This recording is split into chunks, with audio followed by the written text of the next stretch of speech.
Pelo 7º ano consecutivo, realizaremos o grande encontro dos melhores fornecedores para o setor de panificação e confeitaria do nosso país.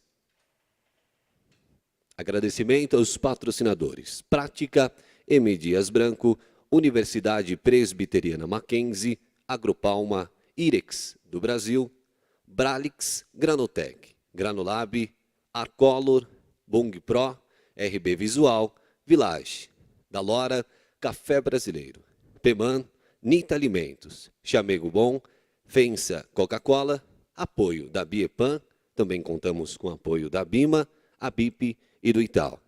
Nesta noite, nós vamos entregar os troféus de premiação a empresas nacionais e estrangeiras, de pequeno, médio e grande porte, que fornecem produtos e serviços para panificação, ou seja, padarias, varejo com pães e indústrias de pães e bolos. Estão conosco nesta noite as empresas fabricantes deste setor, presentes nos mais diversos estados do nosso país. A essas empresas, todo o nosso reconhecimento e grande valorização.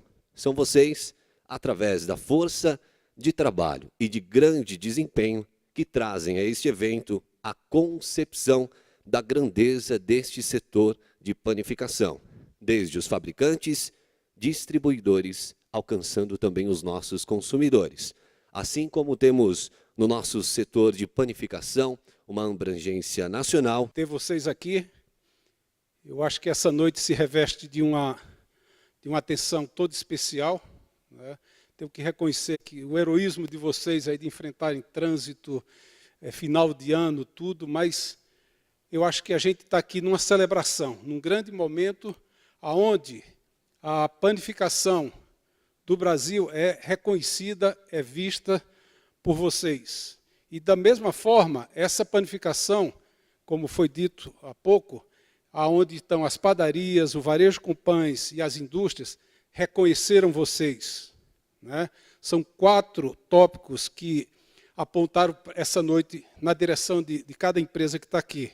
A primeira é qualidade, a segunda, serviços, a terceira, a força da marca. E o 4º item é o quanto a percepção das empresas de vocês junto ao mercado, junto ao investimento em mídia, a presença efetiva daquilo que vocês divulgam, de vocês participam no mercado.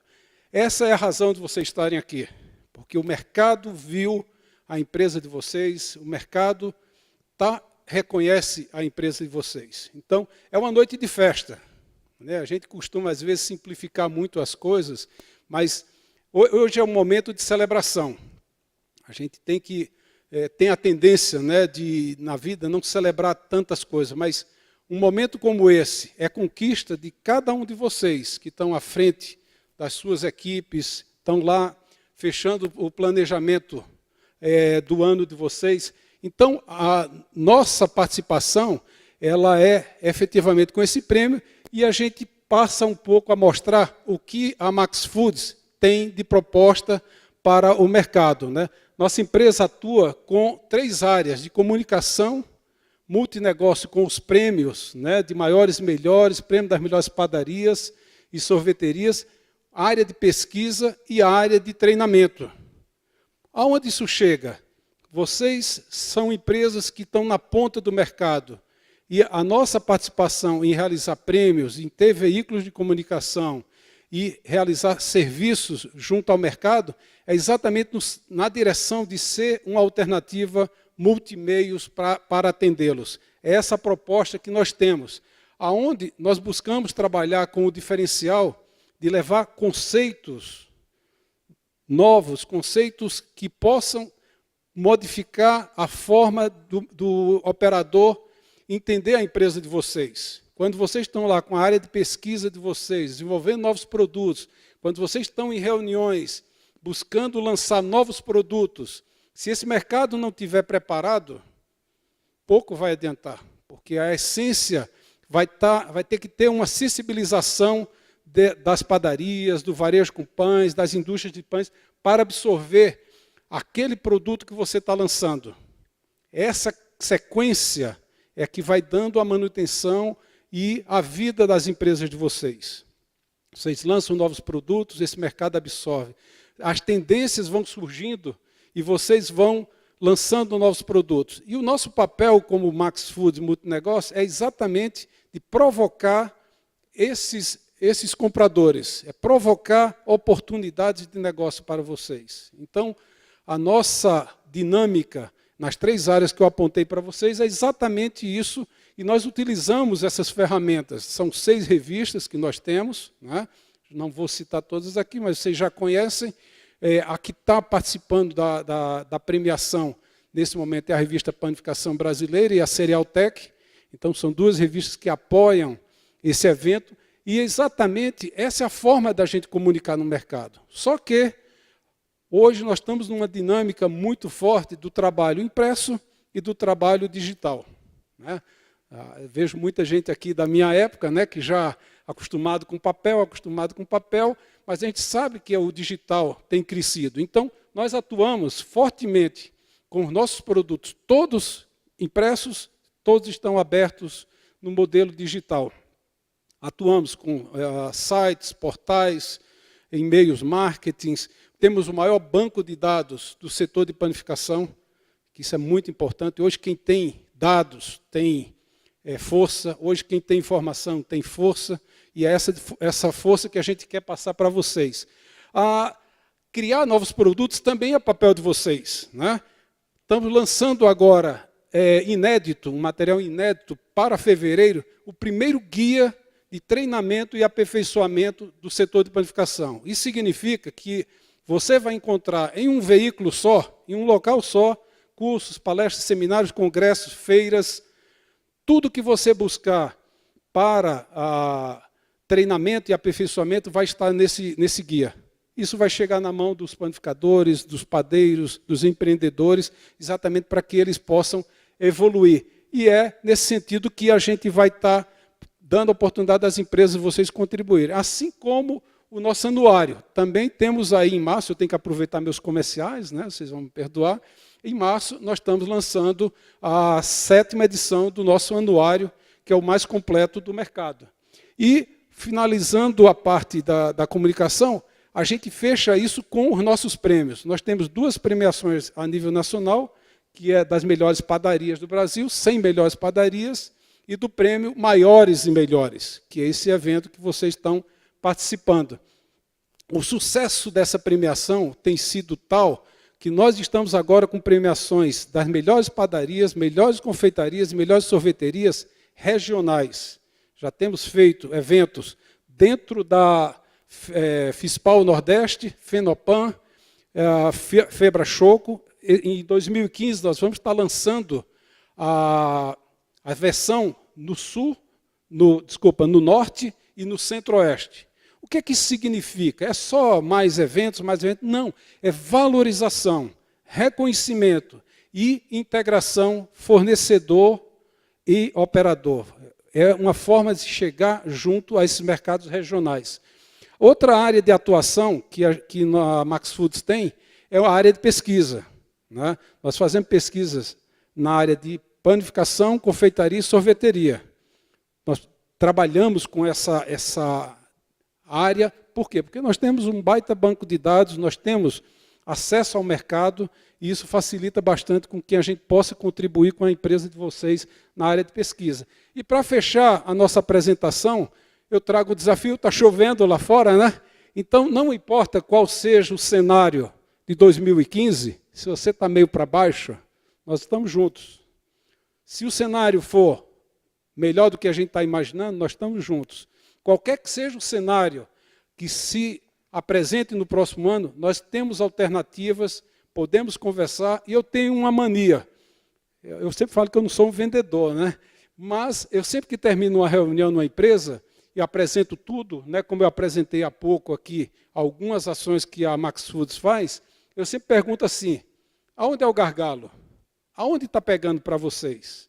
Então, eu quero ter a oportunidade, em 2015, sentar com vocês e poder ajudá-los a, em 2015, contribuir minimamente ou muitamente para que vocês estejam novamente à frente e que ganhem novos prêmios, que vocês tenham sucesso na jornada em 2015. Qualquer que seja o cenário, nós vamos chegar juntos. Muito obrigado, gente.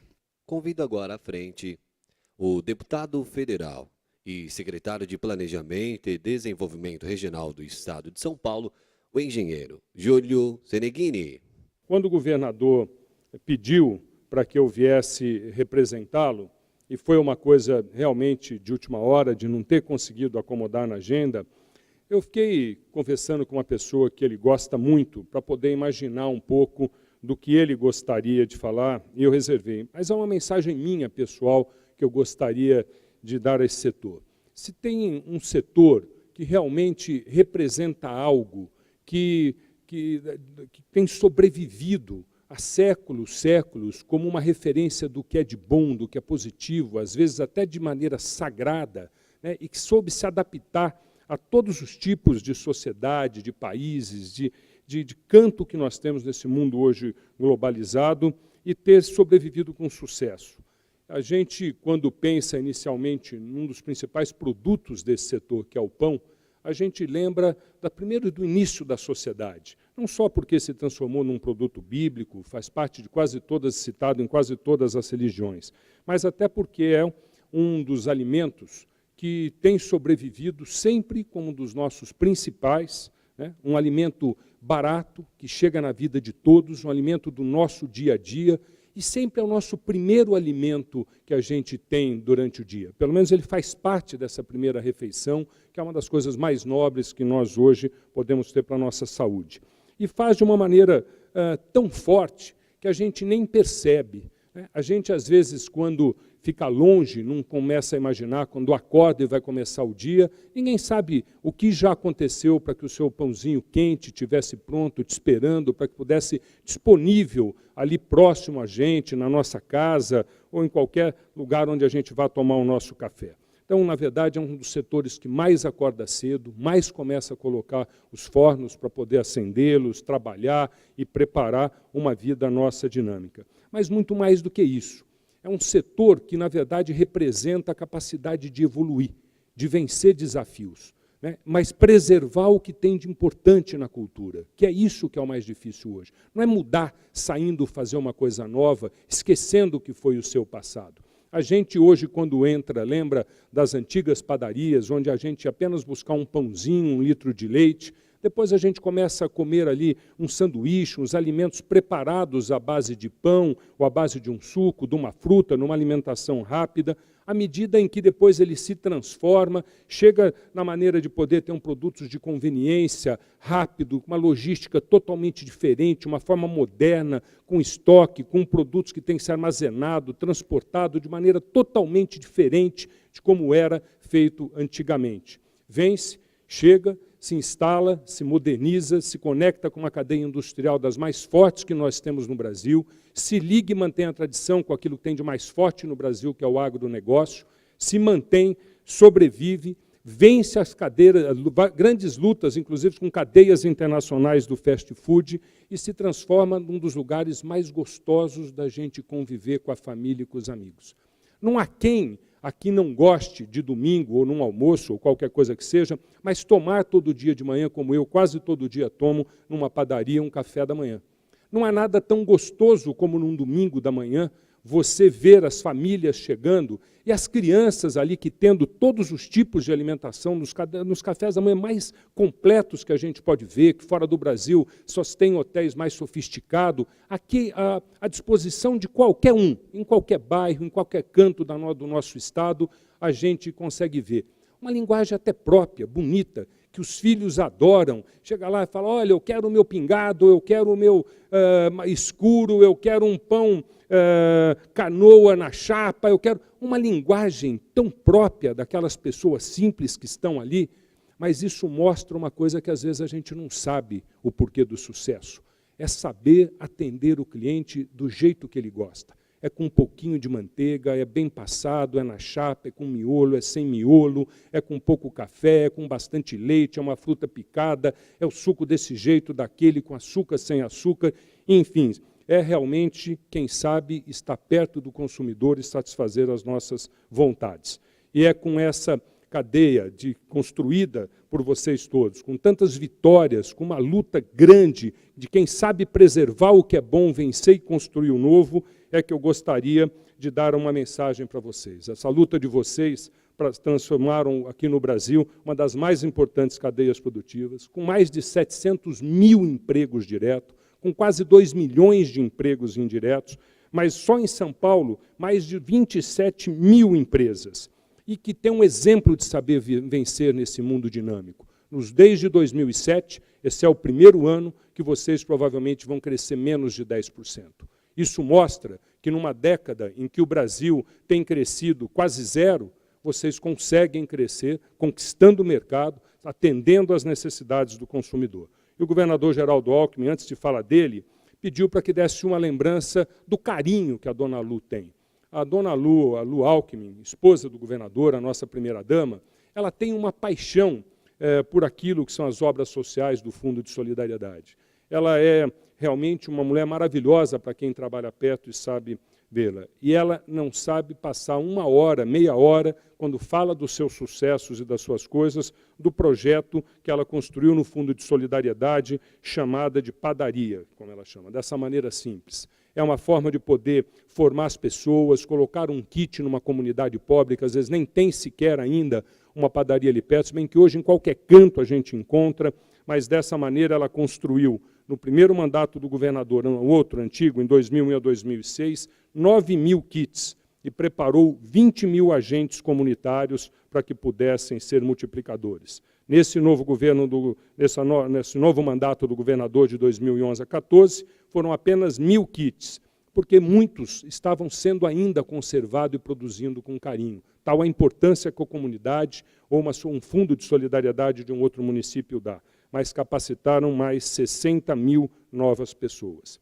Sabemos que esse ano vocês não estão crescendo tanto, porque, como outros momentos, vocês tiveram um aumento significativo em parte dos insumos de vocês. Mas é com um orgulho muito grande que o governador lembra, em São Paulo, acompanhando de perto o desafio desse setor, que os principais insumos, como os produtos finais também de consumo popular, o pão francês ou de sal, biscoitos e bolachas derivados do trigo, seja do tipo cream cracker, água e sal, maisena, Maria, vários produtos, na verdade, possuem a carga tributária hoje em relação ao ICMS zero, na verdade, como deveria ser.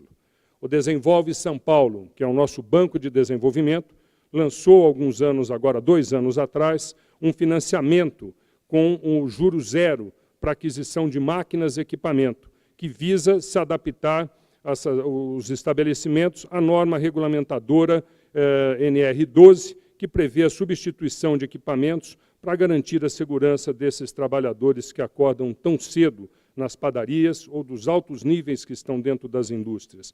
Enfim, esse setor eu gostaria de saudar com muito carinho, com muito orgulho por ter vindo representar o governador Geraldo Alckmin e pela importância que tem para o nosso Estado e para o nosso país. Parabéns, vocês são um exemplo de luta e de vencedores. E isso vai ser refletido nesse prêmio que vai ser escolhido aqui. Boa noite, um grande Natal, com muito produtos de panificadoras de todo esse setor, uma feliz passagem e um ano que vem que vocês retomem e cresçam mais do que 10%, como vocês sabem fazer. Boa sorte a todos. Após este excelente discurso proferido pelo excelentíssimo secretário e também deputado federal, senhor Júlio Semeghini, nós vamos agora receber aquele que é decano de Extensão e Educação Continuada da Universidade Presbiteriana Mackenzie, que nos abrilhantará nesta noite com o tema Integração Universidade-Empresa, necessidade para inovação tecnológica. Também representando o magnífico reitor da Universidade Presbiteriana Mackenzie, o professor Dr. Benedito Guimarães Aguiar Neto. Vamos receber também, com uma calorosa salva de palmas, o professor Dr. Sérgio Lex. Eu vou falar um pouquinho sobre a integração universidade e empresa, necessidades para a inovação. As relações entre a universidade e a empresa vêm se transformando ao longo das décadas. Nesta oportunidade, eu gostaria de comentar esta evolução, com ênfase ao que ocorreu mais recentemente, para traçar algumas perspectivas para o futuro. Durante grande parte do século XX, as instituições acadêmicas e industriais tiveram posições contraditórias. No início do século, as instituições acadêmicas eram fortemente voltadas para o ensino e para a pesquisa básica, aquela que gera novos conhecimentos com aplicações a médio e longo prazo. Ao mesmo tempo, as organizações industriais estavam basicamente voltadas ao atendimento das necessidades de seus consumidores, com uma preocupação mais imediatista de geração de lucros, de retorno de seus investimentos a curto prazo. Ao longo das décadas do século passado, sob influência da terceira onda na concepção de Alvin Toffler, essa contradição foi sendo desfeita, a partir do reconhecimento pelas indústrias da importância da geração do conhecimento como sendo um novo e fundamental fator de produção, além daqueles fatores que a economia clássica reconhece, terra, capital e trabalho. A partir dessa constatação, passou-se a buscar mecanismos que possibilitassem o acesso do fator conhecimento pelas organizações industriais. Surgiram, então, acordos de relacionamento entre empresa e universidade, para o desenvolvimento de conhecimento de aplicações e novos produtos. Esses acordos começaram em países da Europa, como a Alemanha, no Japão e nos Estados Unidos. No Brasil, esses acordos só vieram a se efetivar muito tardiamente, infelizmente. O conhecimento tem duas vertentes, o conhecimento científico e o conhecimento empírico. O conhecimento científico refere-se ao desenvolvimento de teorias, ele é analítico e depende essencialmente da pesquisa científica, pesquisa básica, para ser gerado. Enquanto ele se preocupa com o porquê das coisas, e sua disseminação é feita a partir de registros estruturados e por canais formais, como seminários e publicações. O conhecimento empírico está relacionado ao conhecimento prático, ao conhecimento aplicado, implícito e adquirido essencialmente pela experimentação. Ele tem como objetivo desenvolver o como fazer, e muitas vezes é transmitido informalmente sem registros sistemáticos. A união dessas duas vertentes é o que se denomina de desenvolvimento tecnológico, que é caracterizado por uma técnica desenvolvida partindo-se do processo científico de maturação de ideias e da busca de soluções respaldadas em princípios teóricos previamente assumidos. A especialização do trabalho, que marcou o desenvolvimento industrial do início do século passado, trouxe a necessidade de organizar diferentes indivíduos em um único organismo em funcionamento harmonioso, que obrigou as organizações industriais a encontrarem novas soluções, ou seja, inovar. O processo de inovação, em especial a tecnológica, se caracteriza, portanto, como uma atividade de pesquisa e desenvolvimento. Os laboratórios de pesquisa e desenvolvimento se tornaram uma presença obrigatória em todas as grandes organizações empresariais no mundo industrializados até a década de 90, embora estivessem já presentes há mais tempo em universidades e em institutos governamentais. No Brasil, como o processo de industrialização foi mais lento, houve a necessidade de buscar a tecnologia no exterior para garantir a operação das empresas e superar o atraso, já que no país não existiam recursos materiais humanos para a criação de conhecimentos científicos ou empíricos, para propiciar o desenvolvimento tecnológico. Mas a tecnologia trazida do exterior precisava ser adaptada às necessidades nacionais. Foram, então, criados nas empresas centros de pesquisa e desenvolvimento, que levaram à criação de alguns arranjos cooperativos para a inovação. Durante as décadas de 70 e de 80, líderes empresariais brasileiros enxergaram as universidades e seus recursos de pesquisa como alternativa para reverter o declínio da produtividade e a crise de competição resultantes da simples transferência da tecnologia do exterior. Os governos federal e estaduais criaram programas e tornaram outras iniciativas para promover e estimular a cooperação entre empresas e a academia. Desde então, o relacionamento entre a universidade e as empresas, fomentada pelo governo, tem sido apontado como fator preponderante para o desenvolvimento da economia, como fonte de desenvolvimento de novos produtos e geração de conhecimento. Este sistema, conhecido por hélice tríplice, representa a integração dos três componentes: governo, empresas e universidade. As empresas visualizam nas universidades uma fonte potencial de conhecimento, necessário para desenvolver novos produtos para inovar. As universidades veem nas empresas uma fonte de recursos financeiros e tecnológicos, e o governo atua como incentivador do processo, mediando, criando leis e regulamentos. A universidade contemporânea tem como atividades fim o trinômio ensino, pesquisa e extensão, pilares indissociáveis sobre o qual ela deve se apoiar. As demandas da sociedade devem estimular a pesquisa, que estimula o ensino e a extensão continuadamente. Por isso, a universidade deve entender a pesquisa como sendo a mola propulsora da geração de novos conhecimentos e indutora da inovação tecnológica. A valorização das atividades extensionistas é intrínseca a este processo, pois é ela que viabiliza a interação da universidade com a empresa. Ela é responsável pela interface da universidade com a sociedade de modo mais amplo, do qual as empresas fazem parte. A universidade contemporânea tem de construir pontes muito sólidas, ligando-as às empresas, garantindo que o fluxo de conhecimento seja constante e que ocorra o desenvolvimento de inovações tecnológicas, cujos benefícios são multiplicados por toda a sociedade. É por esta razão que a Universidade Presbiteriana Mackenzie procura incentivar e apoiar eventos como este que estamos hospedando nesta noite, em que se promovem vínculos fortes entre a universidade e as empresas. Temos certeza que as cooperações que ora se delineiam entre os nossos cursos e as empresas de panificação brasileira se desenvolverão e frutificarão.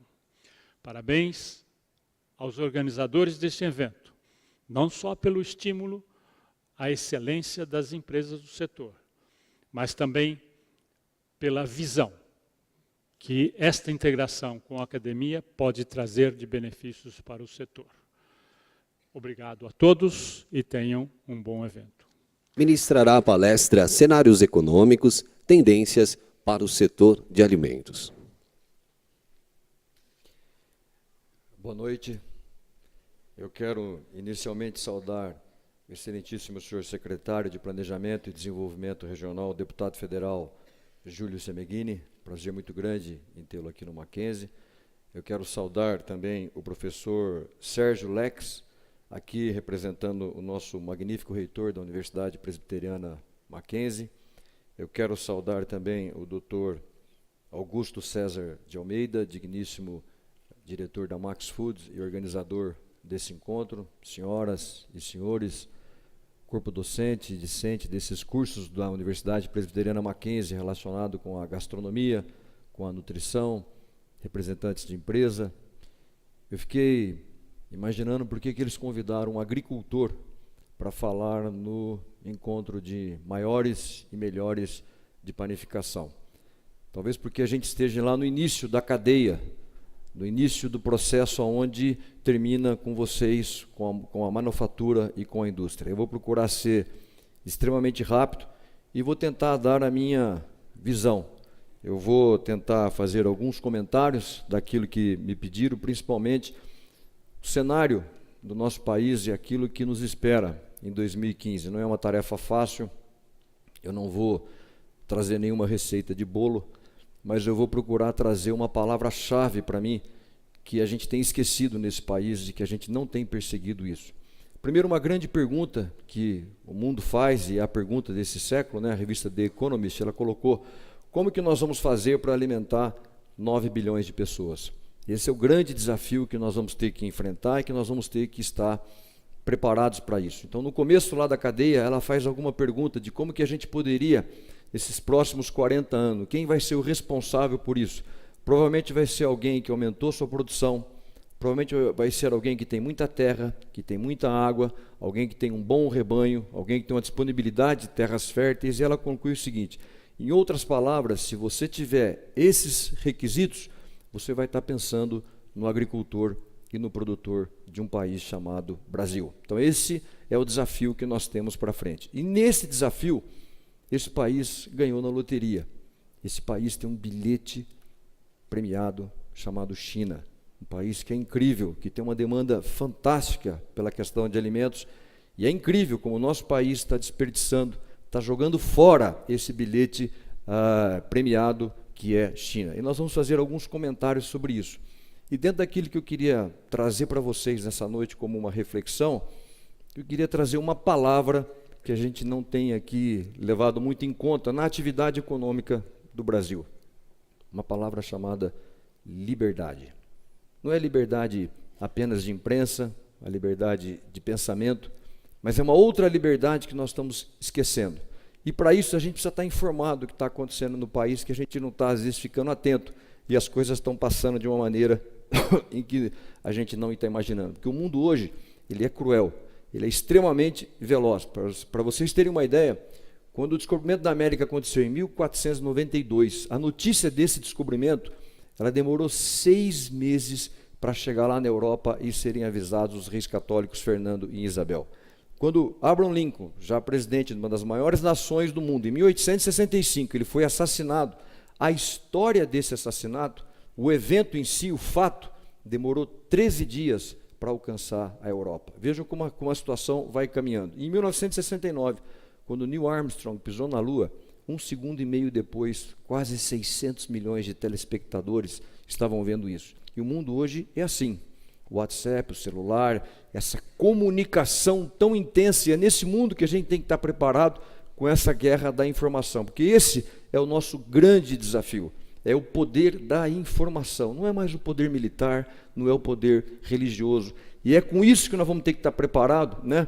Alguns já pregaram um cenário Malthus, falava da fome e dos problemas que a gente iria enfrentar, e aqui no Brasil, o que acontecia? Em 1940, um agricultor, um homem do campo, ele tinha que alimentar 19 pessoas na cidade. Em 2010, esse mesmo agricultor tem que alimentar 155 pessoas. Então veja a capacidade de informação que tem que se ter. E vocês são atores importantes desse processo de alimentação. Mas nesse cenário de termos que alimentar 9 bilhões de pessoas, de 7 para 9, segundo a FAO, o organismo da ONU relacionado com a agricultura, 40% dessa demanda a mais para alimentarmos esses 9 bilhões de habitantes vai ter que sair aqui do Brasil. Ou seja, a agricultura, o campo no mundo vai ter que preparar 21 bilhões de refeições por dia. É um desafio gigantesco. E não apenas isso, uma questão de energia. O campo também tem que estar atento. Energia também é uma questão de desenvolvimento. Não é por isso que nós temos assistido a essas guerras, aqui a guerra do Iraque, em frente ao Ministério do Petróleo. Mas não apenas isso, o Brasil tem algo fantástico, algo que não nasceu nos gabinetes oficiais, algo que não nasceu, por exemplo, e eu quero aqui trazer alguns exemplos de iniciativa, quando o brasileiro ele tem liberdade, aquilo que ele pode empreender. A gente tem falado muitas vezes do Proálcool, a gente pensa que o Proálcool nasceu na década de 70, e não foi. O Proálcool ele nasceu em 1925, o nosso programa de álcool, quando lá aqueles pesquisadores ali davam o seguinte depoimento: foi uma luta tremenda para se conseguir por empréstimo um velho Ford de 4 cilindros, no qual foram iniciados aqueles estudos iniciais. Então lá atrás, graças à iniciativa em 1925, para que aí, 2006 a 2009, a gente tenha desenvolvido algo fantástico, que muitos países ainda não têm, que é o nosso carro flex, e que infelizmente a gente tem acabado. Mas só para mostrar como isso tem sido desenvolvido.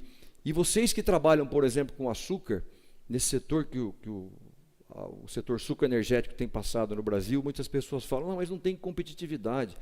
Isso é pessoas que estão falando coisas sem saber. Só para vocês terem uma ideia, em termos de produção de açúcar, se produzia, em 1975, 90 quilos de açúcar por tonelada de cana.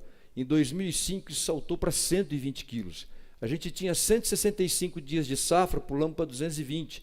Se produzia 60 litros de álcool por tonelada, hoje se produz mais de 90 litros de álcool por tonelada. Então é um setor que tem desenvolvido, que tem mostrado a sua competência, e aí é nisso que a gente vai comentar um pouco a respeito sobre isso, dessa questão da liberdade, quando o brasileiro quando o setor econômico ele tem liberdade, a mão pesada do Estado não está ali atuando, as coisas vão para frente. E é uma coisa interessante, às vezes a gente fala muito da justiça social, isso aqui é um dado só que eu queria comentar com vocês, aqueles países que têm mais liberdade econômica e aqueles países que têm menos liberdade econômica.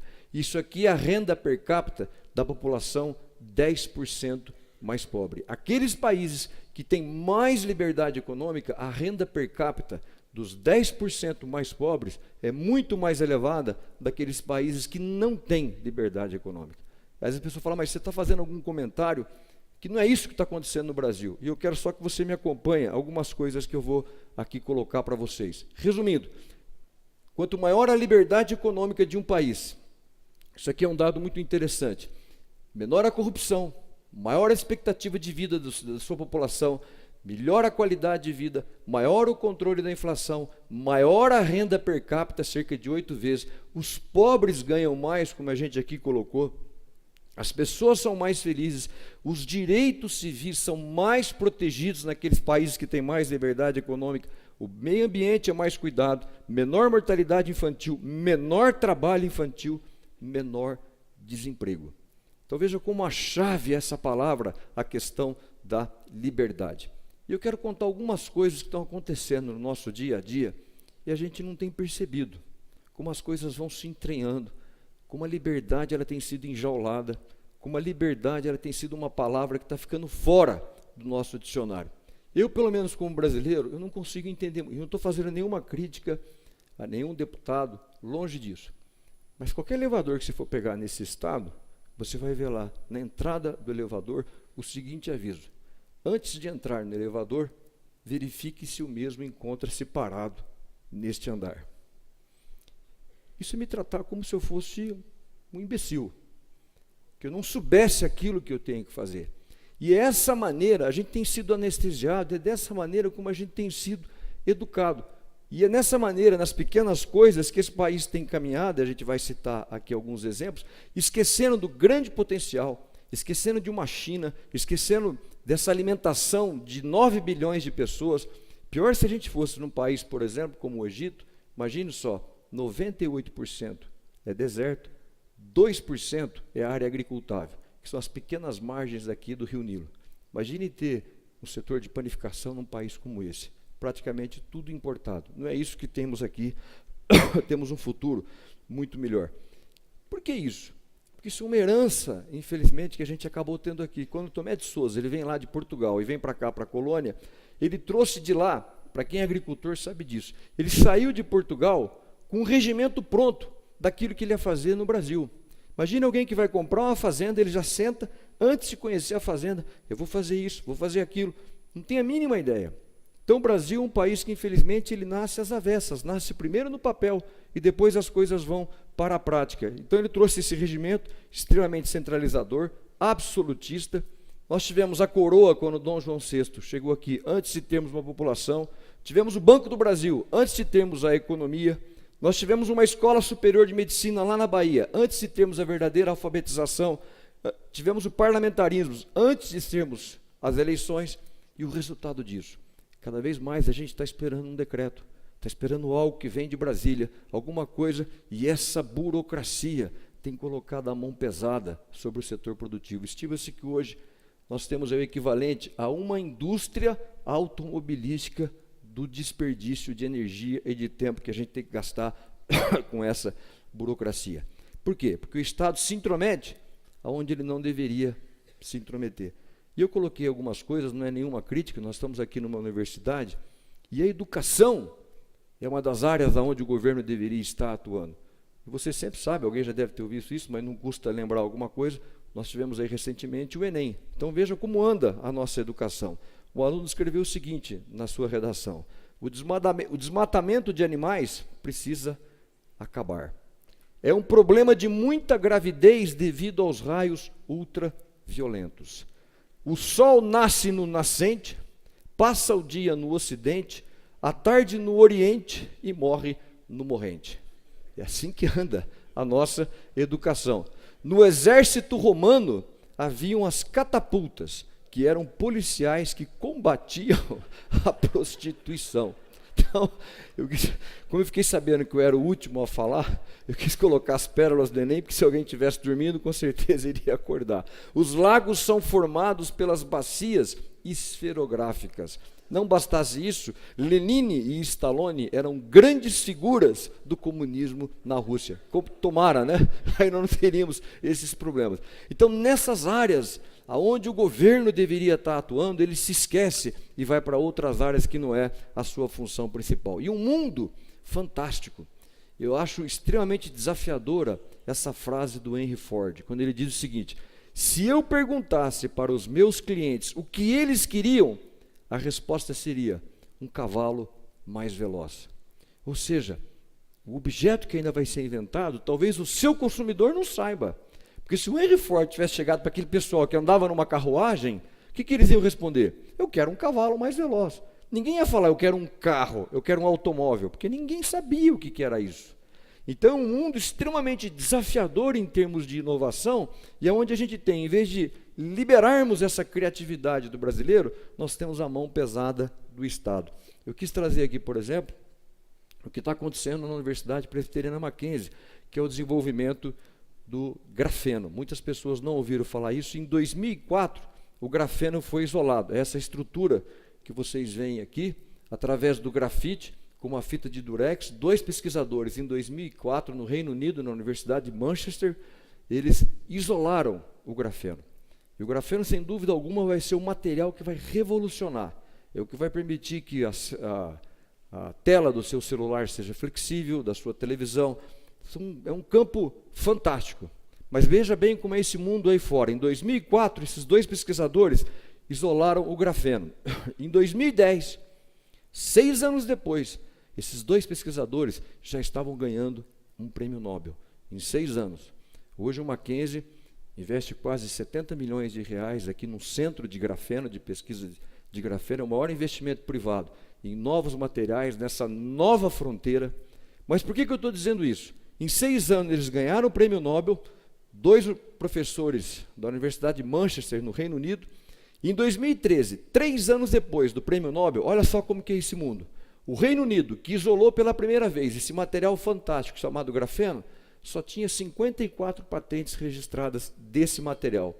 Os Estados Unidos já tinham 1.754 patentes, a Coreia do Sul, 1.160. Assim que é o mundo.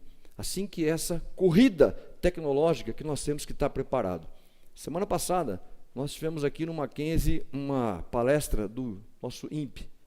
Aqui no Brasil, hoje, em 2014, o governo está demorando 13 anos para dar o seu registro de uma patente. Como é que nós vamos falar nesse país em inovação? Se 13 anos é o período que está se demandando para se registrar uma patente. Se em 6 anos alguém está ganhando um prêmio Nobel. Se em 3 anos os Estados Unidos têm quase 2.000 patentes já registradas nesse novo material. Pior do que isso. Semana passada a Apple, por exemplo, depositou uma patente que vai fazer o iPhone cair sem quebrar. Ela vai acelerar o modo do VibraCal, vai mudar o centro de gravidade do aparelho de celular, ele vai cair de uma maneira que as partes sensíveis, a tela, não vai... O risco de se quebrar vai ser muito pequeno. Como é que a Apple vai ter um centro aqui, nós estamos demorando 13 anos desse mundo tão competitivo para registrar uma patente? Burocracia.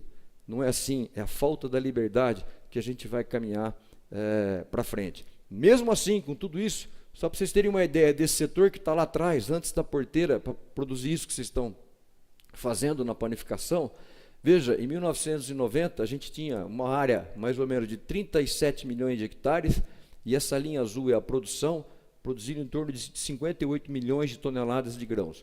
Aqui em 2014, nós estamos usando aí em torno de 58 milhões de hectares, com uma produção de 200 milhões de toneladas de grão. Ou seja, nós aumentamos a área em 53%, mas aumentamos a produção agrícola desse país em 245%. Uma produtividade de 148%. Então, longe de Brasília, está um dos melhores do Brasil, onde a gente ainda não tem essa mão pesada que inibe e que prejudica a gente. Eu vejo algumas coisas no dia a dia, é isso que eu quero trazer para vocês. Se você estiver lá na sua padaria, eu quero que você note uma coisa interessante. Aqui nós temos a água mineral natural. água mineral natural. Aí agora se baixou uma lei, se não me engano, no ano passado, que o sujeito tem que colocar assim no rótulo: não contém glúten. Como é que uma água mineral natural vai conter glúten? É assim que as coisas vão funcionando nesse país. É assim que alguém vem e se intromete no seu negócio, fala que você tem que trocar o seu rótulo, fala que você tem que mexer, que você tem que contratar alguém, uma nutricionista, seja lá o que for, e aquilo vem, são inúmeras exigências que você tem que atender. Eu fico envergonhado. Eu já servi no Ministério da Agricultura, antes eram 12 ministérios, né? E hoje, um dos setores que a gente tomava conta era o Ministério da Pesca.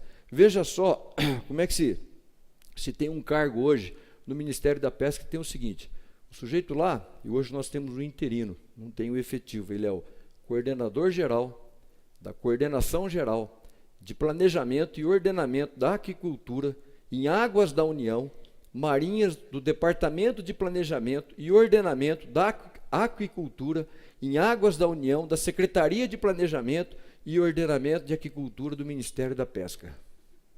Esse é um cargo de um funcionário hoje que cuida de um dos setores da pesca do nosso país, um setor tão importante. A gente não se dá conta como as coisas estão indo. Graças a Deus, a gente não é um desses países, por exemplo, isso aqui é uma foto aérea do Vietnã, esses aqui são os buracos deixados pelas bombas dos B-52 durante a guerra, não tivemos esse trauma, não tivemos nada, esse país é abençoado, não teve nenhum problema, nada disso que a gente precisasse realmente enfrentar. E se a gente dependesse do Estado, do governo, esse aqui seria o tamanho do Brasil, o Tratado de Tordesilhas. Graças ao quê? Aos nossos bandeirantes, que esse país hoje tem esse tamanho. Esse é um exemplo típico do que é a iniciativa privada quando ela tem liberdade, como ela empreende, como ela faz, como ela realiza. Ela não se contém com uma fronteira e acaba avançando e acaba indo adiante. E é interessante que às vezes a gente não vai se dando conta disso. A nossa geração é a primeira geração que enxergou, né? Que viu o planeta Terra. E às vezes nós estamos esquecendo de ver essas coisas realmente tão importantes. Se a gente fala aí, por exemplo, da questão ambiental, né? Nós somos execrados, principalmente as pessoas que estão no asfalto, não têm ideia do que está acontecendo. E vocês às vezes não têm ideia do que está acontecendo lá fora. Essa aqui é uma matéria muito grande, feita lá nos Estados Unidos. Eles criaram um programa que basicamente que é o seguinte: lá nos Estados Unidos eles falam assim, olha, farms here, forest there. Ou seja, fazendas aqui, florestas lá. Essa é a campanha que eles estão fazendo. E basicamente tudo se resume aqui nesse último parágrafo. Olha, nós temos uma solução rápida, simples e barata. Vamos manter as florestas lá e darmos uma chance justa de competição aos agricultores americanos. E são as ONGs trabalhando nesse sentido do que a gente deve fazer. E isso num país que tem a maior imigração.